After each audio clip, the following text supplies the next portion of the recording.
তপ্ত রোদ উপেক্ষা করেই স্লোগানে স্লোগানে মুখর রাজশাহীর ভদ্রা এলাকা। লক্ষ্য একটাই, ভারতীয় সহকারী হাই কমিশনারের কার্যালয় ঘেরাও। বৃহস্পতিবার দুপুরে ইনকিলাব মঞ্চের ব্যানারে কয়েকশো বিক্ষোভকারী এই ঘেরাও কর্মসূচিতে অংশ নেন। বিক্ষোভকারীদের মূল দাবি ইনকিলাব মঞ্চের মুখপাত্র ওসমান হাদির উপর হামলাকারী এবং সাবেক প্রধানমন্ত্রী শেখ হাসিনা সহ জুলাই গণ অভ্যুত্থানের সব খুনিদের অনতিবিলম্বে ভারত থেকে দেশে ফিরিয়ে আনতে হবে। বিক্ষোভকারীদের অভিযোগ, ভারত সরাসরি খুনিদের আশ্রয় ও মদদ দিয়ে বাংলাদেশের স্থিতিশীলতা নষ্ট করার পায়তারা করছে। ভারত যদি আমাদের প্রকৃত বন্ধু রাষ্ট্র হয়ে থাকে তাহলে অবশ্যই আমাদেরকে ফেরত দিতে হবে।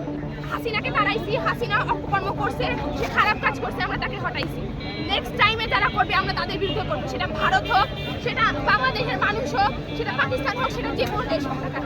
তার জন্য যদি এখানে আমাকে লাশ ফেলতে হয়, আমার নিজের যদি লাশ পড়ে সেটা পড়বে, কোনো সমস্যা নেই।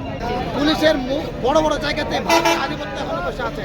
আমরা ইন্টারিম সরকারের কাছে জানাতে চাই পুলিশকে সংশোধন করতে তাড়াতাড়ি এবং পুলিশকে জনগণের কাছে তাড়াতাড়ি। কর্মসূচি কতক্ষণ চলবে? কর্মসূচি মোটামুটি আমরা ওখানকার না যাওয়া পর্যন্ত কর্মসূচি চলবে।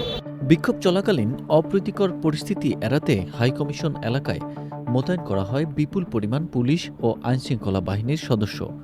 আন্দোলনকারীরা হুঁশিয়ারি দেন, খুনিদের দ্রুত দেশে ফিরিয়ে এনে বিচারের মুখোমুখি করা না হলে আরও কঠোর কর্মসূচি ঘোষণা করা হবে।